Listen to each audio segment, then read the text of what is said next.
Então, prezados, tudo bem com vocês? Então, chegamos à nossa última lista de exercícios dessa disciplina. Estamos chegando ao fim da disciplina, né, de normas internacionais. E eu vou apresentar mais alguns comentários sobre algumas questões do questionário, né, o gabarito, para a gente verificar se vocês acertaram, para que vocês tirem alguma dúvida, que fique um pouco mais claro, né, a resolução, o gabarito. Então vamos analisar a questão número 1 da lista de exercícios. A questão número 1 diz o seguinte para a gente: qual é o momento ideal para o cálculo do valor presente? Nós sabemos, né, a partir do CPC 12, que a gente tem que determinar, sempre trazer para o valor presente, né, cálculo do valor presente, a necessidade, né, em diversas normas internacionais da necessidade do cálculo do valor presente. E existe até uma metodologia lá que a gente estudou lá em avaliação de empresas que aborda essa necessidade do cálculo do valor presente. Aí a questão número 1 diz o seguinte: qual é o momento ideal para o cálculo do valor presente? Letra A, quando do momento da solicitação de crédito para a compra do bem. Letra B, quando do momento da restauração de um determinado bem. Letra C, quando do momento em que há uma manutenção no ativo. Letra D, quando do momento do reconhecimento inicial do ativo. E a letra E, quando do momento da venda do ativo, certo? Ou seja, quando a gente vai calcular o valor presente, a gente vai calcular no momento do reconhecimento inicial do ativo. Inicialmente, quando o processo vai ser feito, a gente tem que fazer o reconhecimento inicial do ativo, né? Tudo, né, no início, no começo. E aí que a gente é o momento ideal para o cálculo do valor presente, quando a gente faz esse reconhecimento, o reconhecimento inicial do ativo. Ou seja, então nessa questão número 1, quem marcou a letra D acertou. O gabarito né, qual é o momento ideal para o cálculo do valor presente? Letra D, quando do momento do reconhecimento inicial do ativo. A gente tem que fazer esse reconhecimento inicial do ativo, aí sim a gente vai fazer o cálculo do valor presente, certo? Muito bem, espero que vocês tenham acertado. Agora a gente vai falar da questão número 2, né? Vamos ver o que a questão 2 traz pra gente. Vamos fazer a leitura da questão número 2.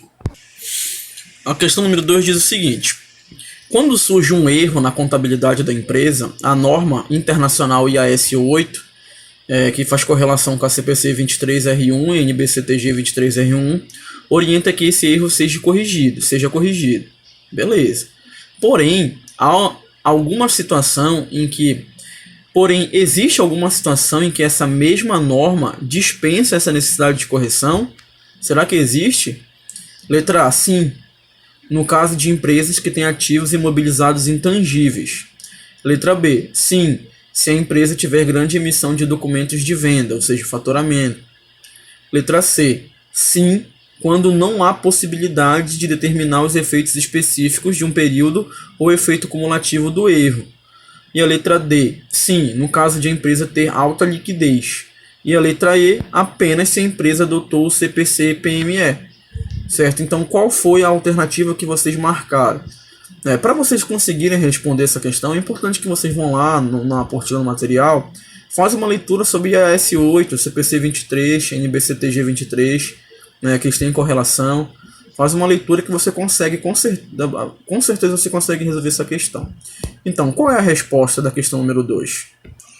Então, prezadas, qual é a resposta dessa questão número 2? A resposta é sim. A questão pergunta, porém, existe alguma situação em que essa mesma norma dispensa essa necessidade de correção? Essa mesma norma só vai dispensar a necessidade de correção em uma situação, em uma hipótese. Então é assim, existe uma situação em que essa mesma norma, a IAS 8, né, correlacionada com a CPC 23, NBCTG 23, consegue dispensar a necessidade de correção. Somente em uma situação, quando não há possibilidade de determinar os efeitos específicos de um período ou efeito cumulativo do erro. Quando a gente não conseguir identificar o efeito cumulativo do erro, quando a gente não conseguir perceber esses efeitos específicos, a gente não vai conseguir, a gente pode dispensar a necessidade de correção, certo? Porque não há possibilidade de determinação do efeito cumulativo do erro. Aí a gente pode dispensar, certo? A gente pode dispensar a necessidade de correção, porque infelizmente a gente não consegue encontrar, se a gente não consegue verificar a possibilidade, né, de encontrar, determinar esses efeitos, né, cumulativos do erro, infelizmente a gente não tem como fazer correção, certo? Então, na questão número 2, o gabarito vai ser letra C. Sim, quando não há possibilidade de determinar os efeitos específicos de um período ou efeito cumulativo do erro. Tá? Então, esse é o gabarito da nossa questão número 2. Certo? Espero que vocês tenham acertado também essa questão. Mas quem quiser ter mais curiosidade, faça a leitura lá do IAS 8, né, que tem correlação com a CPC 23, que lá tem um trecho que fala justamente dessa situação. Beleza? Então vamos lá para a questão número 3. A questão número 3, vamos ver o que a questão número 3 traz para a gente. A questão número 3 traz o seguinte. Segundo a norma internacional IAS 21, CPC 02 e NBC TG 02, como devem ser convertidas as contas contábeis da demonstração do resultado, né? A conversão das contas, né, do DRE, da demonstração do resultado. Como é que vai ocorrer, né? Como devem ser convertidas essas contas? Segundo a norma internacional IAS 21, que está correlacionado com a CPC 02, que tem ligação com a NBC TG 02, que com certeza, quando é NBC, é para empresas de pequeno e médio porte, né? Vamos ver. Letra A. De uma forma geral, pela taxa cambial média, mas há procedimentos especiais caso hajam receitas ou despesas não homogeneamente distribuídas. Letra B. As contas contábeis da demonstração do resultado não são convertidas. Apenas o total do resultado, ou seja, lucro barra prejuízo, é convertido pela taxa cambial média, sendo que há casos em que surge a necessidade de adotar procedimentos especiais. Letra C. Deve-se utilizar a taxa de fechamento. Letra D.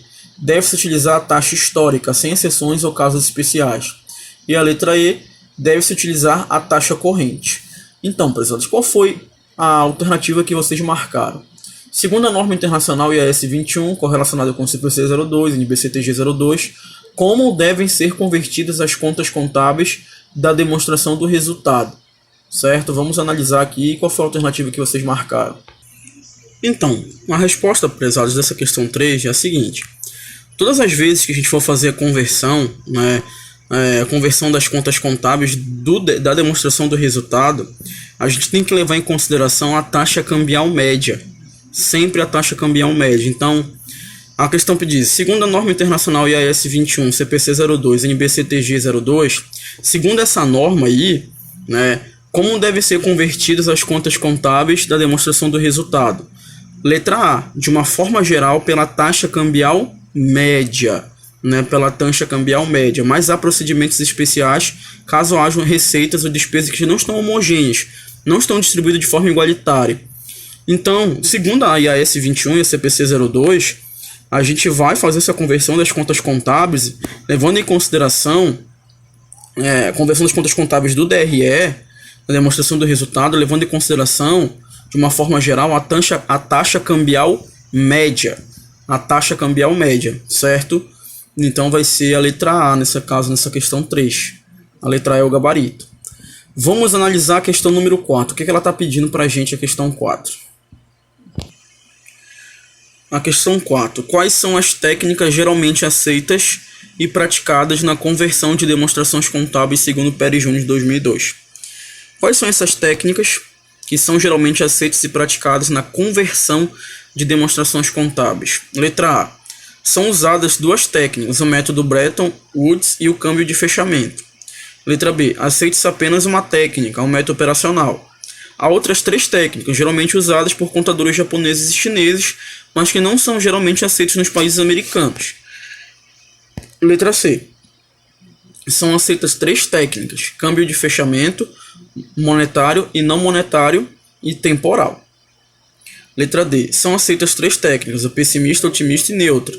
E a letra E. São aceitas duas técnicas, o câmbio de fechamento e temporal. Então, quais são essas técnicas que são geralmente aceitas e praticadas na conversão de demonstrações contábeis? Qual é a resposta? Qual é o gabarito dessa questão? Então, prezados, segundo esse autor, Pérez Júnior, As técnicas geralmente aceitas e praticadas na conversão de demonstrações contábeis são três técnicas aceitas segundo esse especialista, esse autor, que é o câmbio de fechamento, a técnica, o monetário e não monetário e temporal, certo? São essas segundo esse autor. Mas aí, essa é uma questão que, no meu ponto de vista, não foi muito bem formulada, porque existem outras técnicas, segundo os outros autores, que podem ocorrer até umas vezes confundir o aluno.